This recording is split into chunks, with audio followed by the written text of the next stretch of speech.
नमस्ते, एडिक्स हिंदी में आपका स्वागत है। In today's lesson, we will learn the difference between the alphabet क and the alphabet ख। आज हम जानेंगे कि अल्फाबेट क और ख में क्या अंतर है। In Hindi, there is a soft sound which is like this, क, and a hard sound, kh.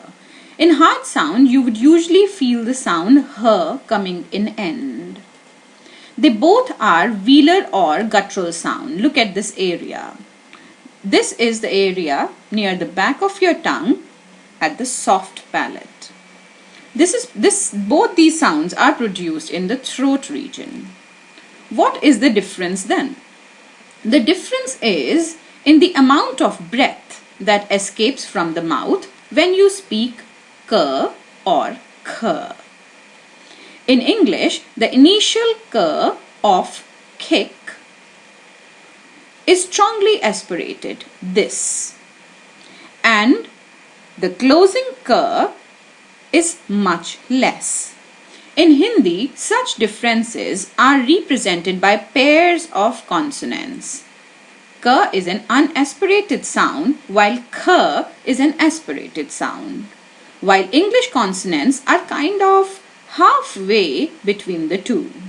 So for k, you need to cut back the aspirated sound. For kh, you need to increase that a little bit. Now say these words with me starting with k and kh. K, kutta. Kutta means dog. Kh, khana. Khana means food. You should look at the stress level. Kh. K, kabutar. Soft sound. Kabutar means pigeon. Kh, khargosh.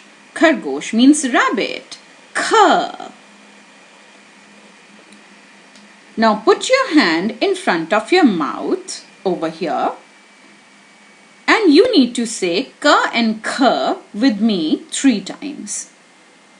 K, kh, k, kh, k, kh.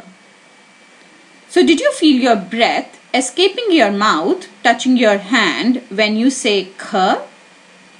And when you say k, you would not feel it. That's it. You got it. So let's say k and kh once again. K, soft sound. Kh, hard sound. धन्यवाद।